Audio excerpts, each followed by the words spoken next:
नमस्कार दोस्तों, मैं अवनीश सर एग्जाम नीति कोचिंग सेंटर के ऑनलाइन यूट्यूब चैनल पर आप सभी का स्वागत है।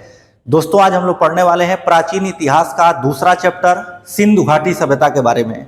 दोस्तों, प्राचीन इतिहास का रीढ़ का हड्डी माने जाने वाला ये चैप्टर है। किसी भी प्रतियोगिक परीक्षा की आप तैयारी कर रहे हैं उससे में सिंधु घाटी सभ्यता से एक प्रश्न बनना ही बनना है, क्योंकि ये प्राचीन इतिहास की रीढ़ की हड्डी है। क्या है? रीढ़ की हड्डी है।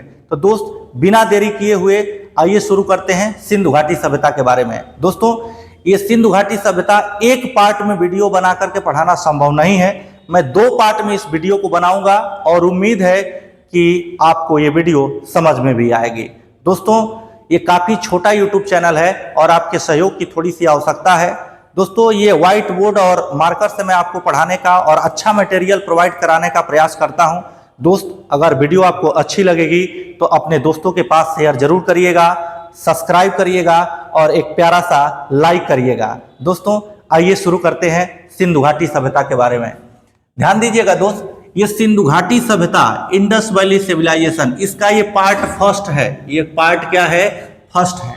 ध्यान दीजिएगा दोस्त कि सिंधु घाटी सभ्यता की टाइमिंग क्या है, समय क्या है। तो ध्यान दीजिएगा, सिंधु घाटी सभ्यता की जो टाइमिंग है वो 2500 ईसा पूर्व से 2500 ईसा पूर्व से 1750 ईसा पूर्व है। 2500 ईसा पूर्व से 1750 ईसा पूर्व है। ध्यान दीजिएगा, ये एनसीईआरटी में दिखाया गया है। एनसीईआरटी जो एनसीईआरटी के बुक आप पढ़ेंगे उसमें देखेंगे कि सिंधु घाटी सभ्यता की टाइमिंग क्या है। तो उसमें 2500 ईसा पूर्व से 1750 ईसा पूर्व है। हालांकि जब कार्बन डेटिंग प्रक्रिया कराई गई और निर्धारित किया गया तो कार्बन डेटिंग प्रक्रिया से जो निर्धारित तिथि है वो 2350 ईसा पूर्व से 1750 ईसा पूर्व है। 1750 ईसा पूर्व है। ये C14 अर्थात कार्बन डेटिंग प्रक्रिया से निर्धारित तिथि है। कार्बन डेटिंग प्रक्रिया से निर्धारित तिथि है। तो आपसे पूछ सकता है कि सिंधु घाटी सभ्यता की एक प्रचलित सर्वमान्य तिथि क्या है? तो 2500 ईसा पूर्व से 1750 ईसा पूर्व।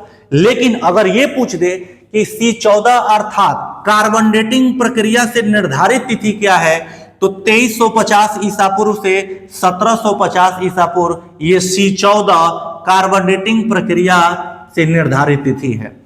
दोस्त, कार्बन डेटिंग एक प्रक्रिया है जो 5568 वर्षों में कार्बन की जो क्षय होने की प्रवृत्ति होती है वो आधी हो जाती है। हालांकि एक लंबा चैप्टर हो जाएगा, आप कार्बन डेटिंग समझाने लगे तो ये वीडियो काफी लॉन्ग हो जाएगा। तो आप समझिएगा केवल C14 कार्बन डेटिंग। आगे बढ़ते हैं दोस्त, सिंधु घाटी सभ्यता का नामांकन। पहला जो हम लोग का चैप्टर है, जो पहला हेडिंग है, ये डाल दीजिएगा, सिंधु घाटी सभ्यता का नामांकन। सिंधु घाटी सभ्यता की कौन कौन से नाम हैं, कैसी सभ्यता है, कैसे इसका विकास हुआ, कैसे इसका उदय हुआ, सारे पहलुओं पर इसी वीडियो में हम लोग बात करने वाले हैं। दोस्तों, काफी इंटरेस्टिंग है और आपसे एक हमारा निवेदन है कि आप इस वीडियो को अगर जहां भी देख रहे हो, आप एक पेन और एक कॉपी लेकर के जरूर बैठें। जो भी फैक्ट आपको लग रहा है, वीडियो अच्छी लग रही है, तो आप उसको नोट करते जाइए, उस फैक्ट को नोट करते चले जाइए, क्योंकि क्रम से हम पढ़ाने वाले हैं पूरे हिस्ट्री को। इसी यूट्यूब चैनल पे आपको पॉलिटी के पूरे वीडियो मिल जाएंगे। भारतीय संविधान का जितना वीडियो है वो सारा इस पे अवेलेबल है। अगर आप हिस्ट्री की भी आप कहीं ना कहीं मांग किए थे और हमको भी लगा कि हिस्ट्री भी पढ़ा करके डाल देना चाहिए, तो आप हिस्ट्री भी इसी चैनल से पढ़ते रहिए, नोट्स बनाते रहिए। नामांकन देखते हैं। पहला जो इसका नामांकन है, इसका पहला नामांकन है। अब एक नक्शे के माध्यम से हम आपको बताने का प्रयास कर रहे हैं। ध्यान दीजिएगा दोस्त, ये आपका हिंदुस्तान है। विकलांगे सही लेकिन हिंदुस्तान है, समझने के लिए ये पर्याप्त है। मान लीजिए आर्टिस्ट थोड़ा हूं कि बहुत अच्छे तरीके से बना दूंगा, इतना तो आप समझ ही जाएंगे। ध्यान रखिएगा, ये दाहिना हाथ है, दाहिने हाथ में मार्कर है, ये पूर्व दिशा होती है। दाहिने हाथ की तरफ कौन सी दिशा होती है? पूर्व दिशा। और जिसमें कैप है ये पश्चिम दिशा होती है। सर के तरफ जो होता है उत्तर दिशा और पैर के तरफ जो होता है वो दक्षिण दिशा। अब बात नक्शे की इसमें क्या आई है कि इस उत्तर पश्चिमी क्षेत्र में, यही तो उत्तर पश्चिमी क्षेत्र होगा, यही तो होगा, इसी उत्तर पश्चिमी क्षेत्र में 7 नदियां बहा करती थीं। इस उत्तर पश्चिमी क्षेत्र में 7 नदियां बहा करती थीं। और कौन कौन सी नदी थी इसको हम लोग देख सकते हैं। तो पहली जो नदी थी वो सिंधु नदी थी, सिंधु। दूसरी जो नदी थी वो सरस्वती नदी थी, दूसरी जो नदी थी सरस्वती नदी। तीसरी नदी थी वो सतलज नदी थी। कौन सी नदी थी? सतलज नदी। चौथी जो नदी थी वो आपकी थी, चौथी नदी जो थी वो रावी नदी थी, रावी नदी। पांचवी जो नदी थी वो चिनाब नदी थी, चिनाब नदी। छठवीं जो नदी थी वो झेलम नदी थी, झेलम। और सातवीं जो नदी थी वो ब्यास नदी थी। कौन सी नदी थी? ब्यास नदी थी, ब्यास नदी। यानी कि ये 7 नदियां उत्तर पश्चिमी क्षेत्र में बहा करती थी। यही उत्तर पश्चिमी क्षेत्र में 7 नदियां बहा करती थी, सिंधु, सरस्वती, सतलज, रावी, चिनाब, झेलम और ब्यास। इस 7 नदियों द्वारा जो सिंचित क्षेत्र था, 7 नदियों द्वारा सिंचित क्षेत्र को ही सप्त सैंधव प्रदेश के नाम से जाना गया। सप्त सैंधव प्रदेश के नाम से, सप्त सैंधव प्रदेश के नाम से जाना गया। तो आपसे पूछ देगा कि सिंधु घाटी सभ्यता, इंडस वैली सिविलाइजेशन का सबसे प्राचीनतम नाम क्या है?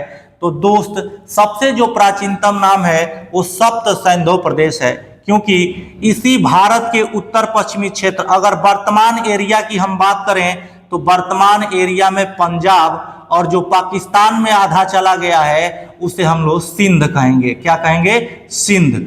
ये पाकिस्तान में चला गया है। तो ध्यान रखिएगा दोस्त, ये वर्तमान में भारत की अगर हम बात करें तो भारत के पंजाब में ये क्षेत्र पड़ता है।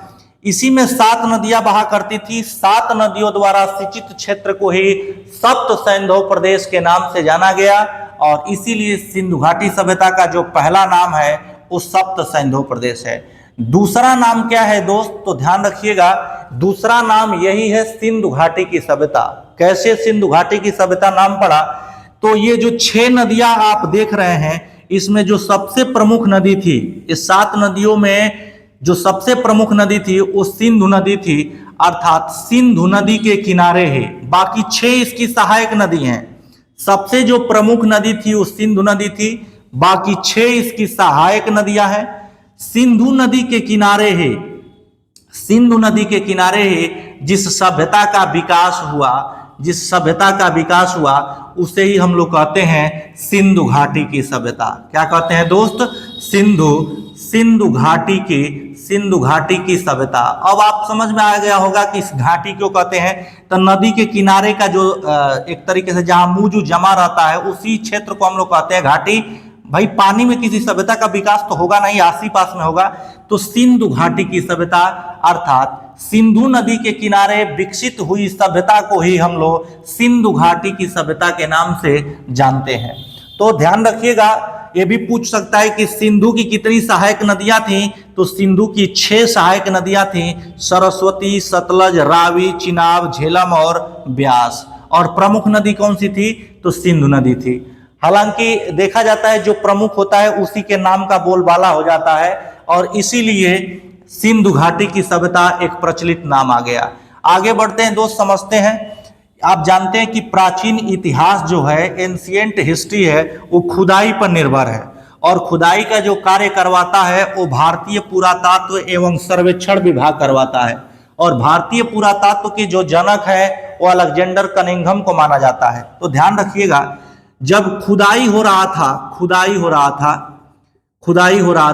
तो इसमें जो पहला स्थल हम लोग के सामने आया, सिंधु घाटी सभ्यता की जब खुदाई हो रही थी, पहला स्थल हम लोग के सामने जो प्रस्तुत हुआ पहला स्थल हड़प्पा था। कौन सा स्थल था?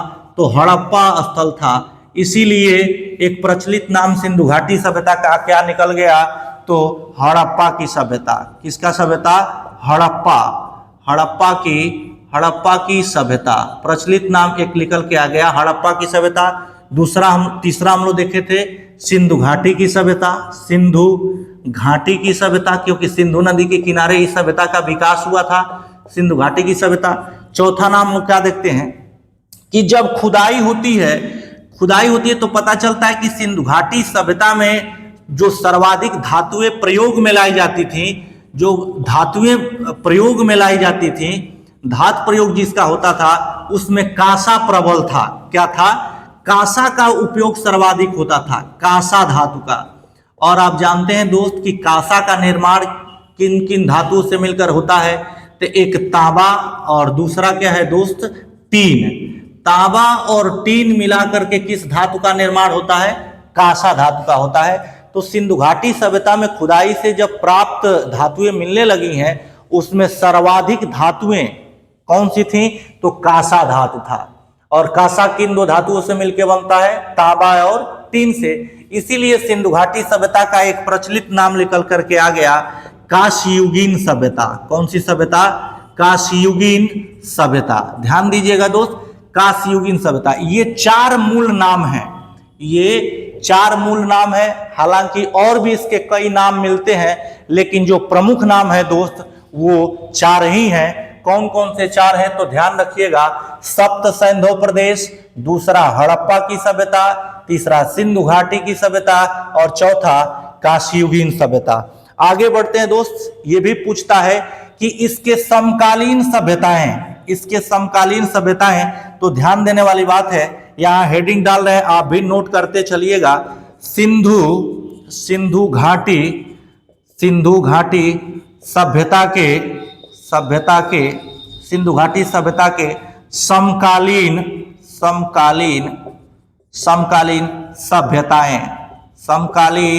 सभ्यताएं। ध्यान दीजिएगा, हेडिंग डालिएगा, सिंधु घाटी सभ्यता के समकालीन सभ्यताएं।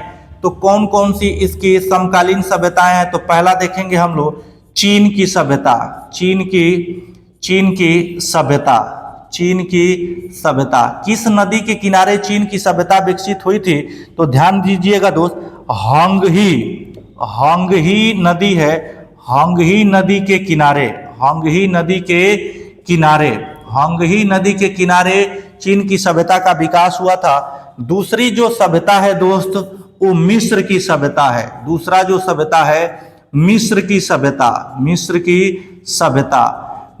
सभ्यता किस नदी के किनारे इसका उदय हुआ था? तो नील नदी के किनारे इसका उदय हुआ था। नील नदी के किनारे इसका उदय हुआ था। आगे देखते हैं दोस्त, तीसरी जो सभ्यता है वो मेसोपोटामिया की सभ्यता है।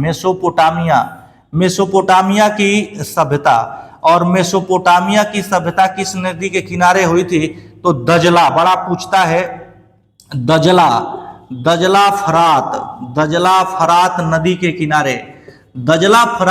के किनारे इस सभ्यता का विकास हुआ था। तो ध्यान देने वाली बात है कि आपसे पूछेगा कि सिंधु घाटी सभ्यता के समकालीन सभ्यताएं कौन कौन सी थीं? तो पहला है दोस्त चीन की सभ्यता, दूसरा है मिस्र की सभ्यता और तीसरा है मेसोपोटामिया की सभ्यता। खास बात यह है दोस्त कि सिंधु घाटी सभ्यता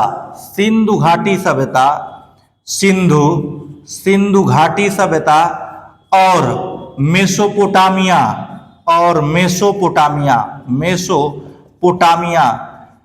सिंधु घाटी सभ्यता के लोगों और मेसोपोटामिया के लोगों में घनिष्ठ व्यापारिक संबंध था। इन दोनों लोगों में घनिष्ठ व्यापारिक संबंध था, क्योंकि एक दूसरे की मुहरें मिली हैं। ध्यान समझिएगा, ये सिंधु घाटी सभ्यता की जो समकालीन 3 सभ्यताएं हैं, चीन की सभ्यता, मिस्र की सभ्यता और मेसोपोटामिया की सभ्यता, उसमें जो सिंधु घाटी सभ्यता के लोगों से और मेसोपोटामिया के लोगों में घनिष्ठ व्यापारिक संबंध था।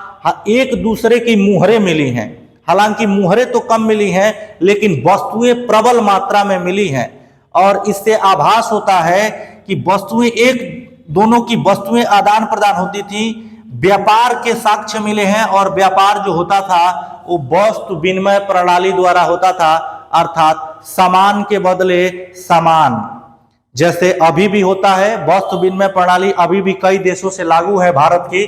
तो ये रही कुछ सिंधु घाटी सभ्यता के समकालीन सभ्यताएं। अब आगे हम लोग देखते हैं, तो हम लोग जान गए नामांकन और उसके समकालीन सभ्यताएं।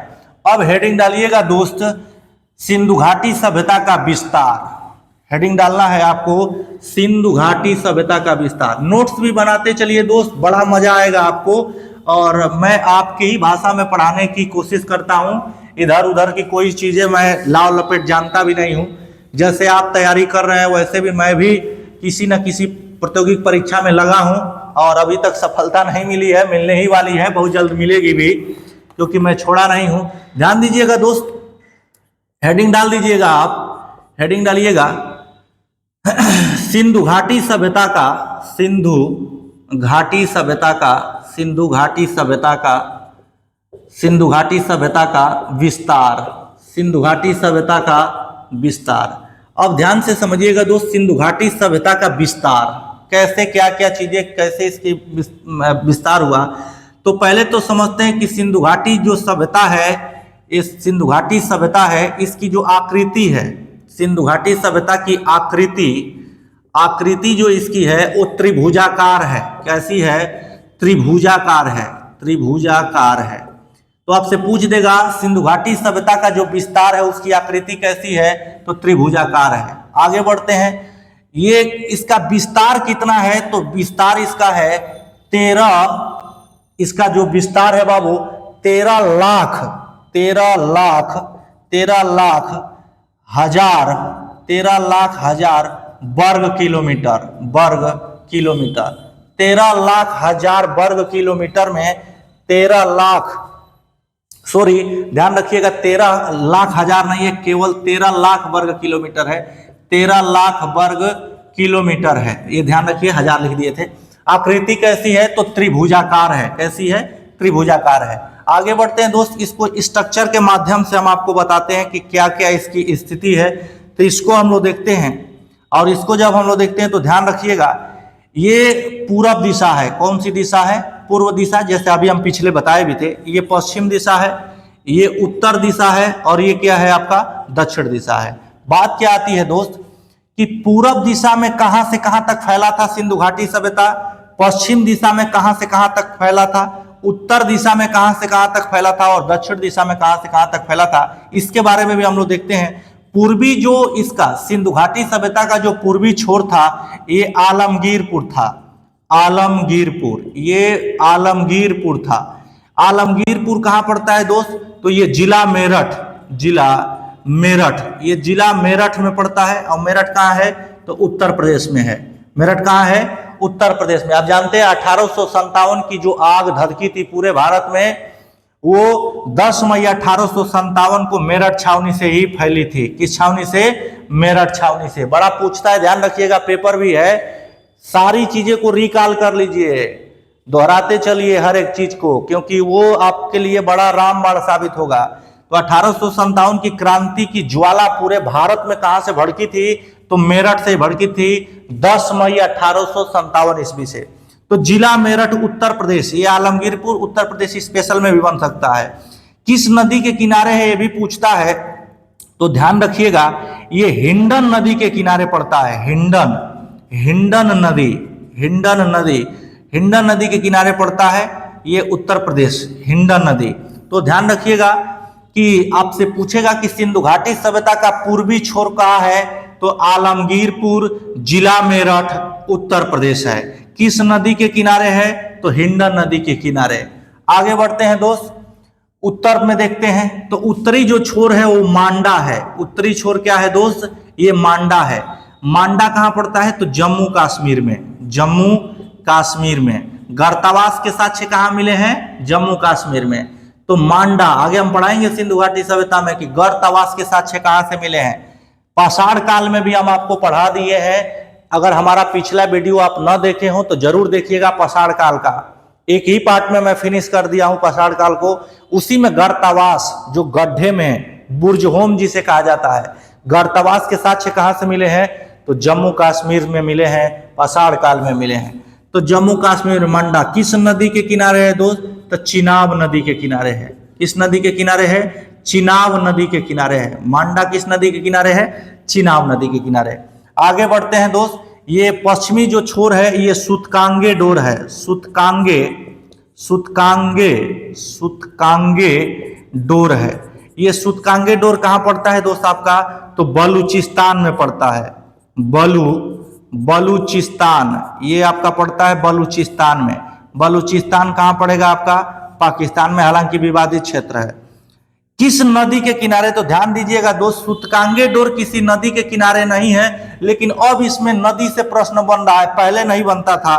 तो अगर तट पूछेगा तो आप डाल दीजिएगा मकरान तट, मकरान तट।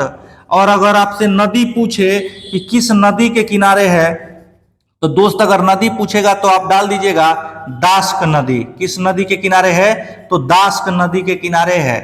पहले मकरान तट ही पूछता था, क्योंकि इससे ज्यादा दूरी है, दास्क नदी इससे काफी लंबे दूरी तय करने के बाद बहती है।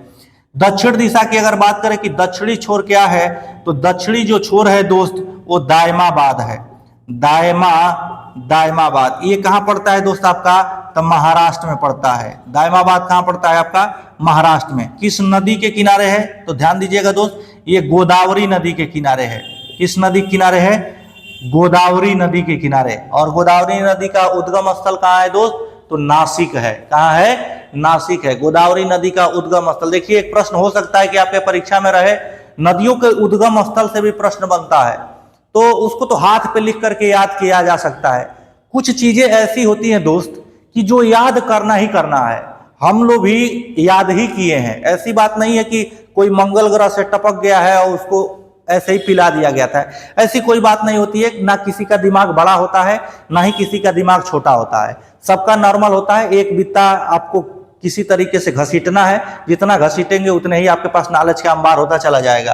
तो ध्यान रखिएगा, दायमाबाद किस नदी के किनारे है? तो महाराष्ट्र नदी के किनारे। महाराष्ट्र में पड़ता है। किस नदी किनारे है? तो गोदावरी नदी।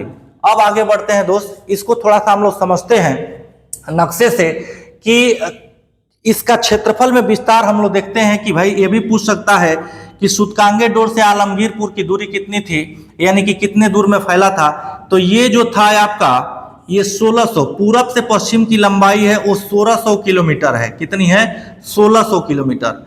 यानी कि पूरब से पश्चिम की लंबाई 1600 किलोमीटर, और उत्तर से अगर दक्षिण की हम लंबाई की बात करें तो 1400 किलोमीटर है। कितना है? 1400 किलोमीटर। ध्यान रखिएगा, पूरब से पश्चिम की लंबाई है 1600 किलोमीटर और उत्तर से दक्षिण की लंबाई है 1400 किलोमीटर।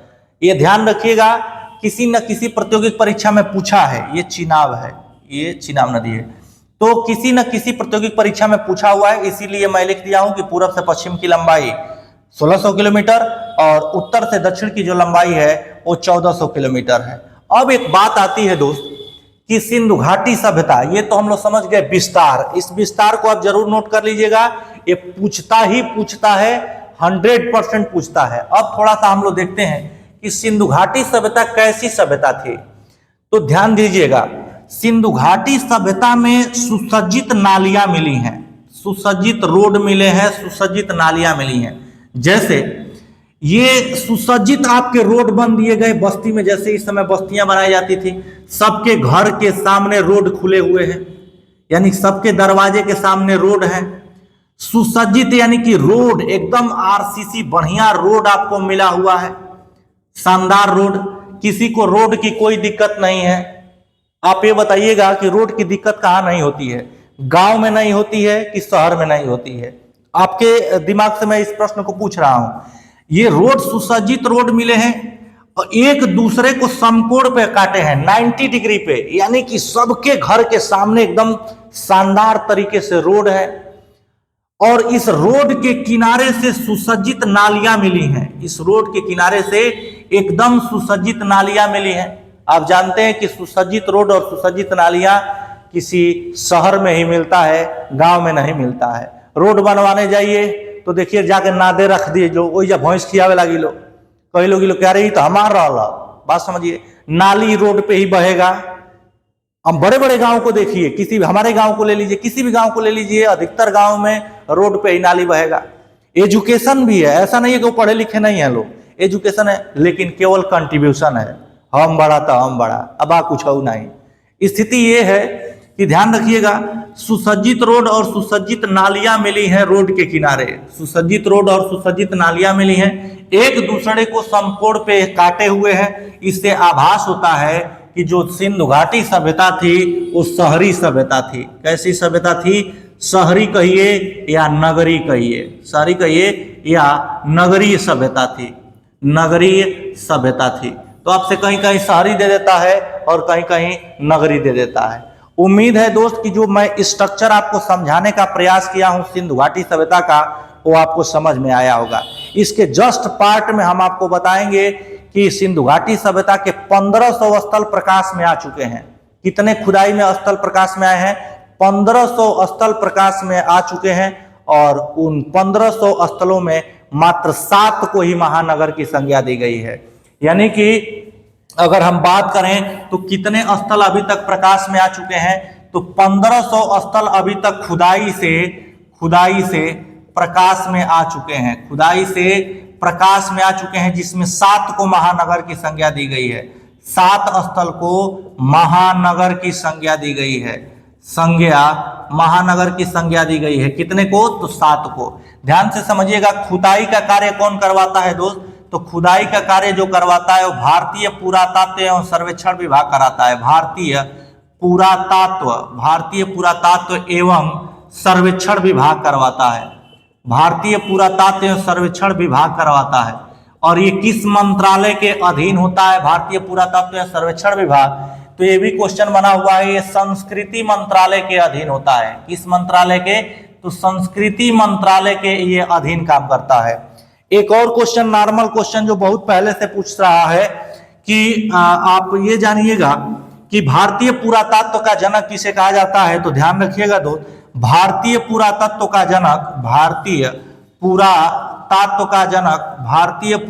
का जनक अलेक्जेंडर कनिंघम को माना जाता है। किसे माना जाता है? अलेक्जेंडर कनिंघम को माना जाता है, कनिंघम को माना जाता है। हालांकि भारतीय पुरातत्व एवं सर्वेक्षण विभाग की स्थापना कब हुई थी? तो 1904 ईस्वी में हुई थी। 1904 ईस्वी में लॉर्ड कर्जन के समय हुई थी। किसके समय?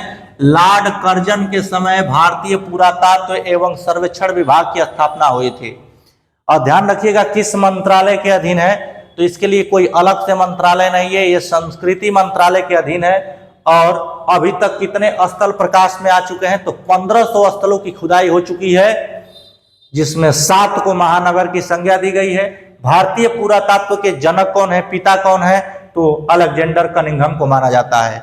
उम्मीद है दोस्त ये पहला पार्ट आपको समझ में आ गया होगा। और अगर समझ में आ गया होगा तो अपने दोस्तों के पास शेयर जरूर करिएगा, लाइक करिएगा, सब्सक्राइब करिएगा। मिलते हैं अगले वीडियो में, अगले पार्ट में। तब तक के लिए नमस्कार।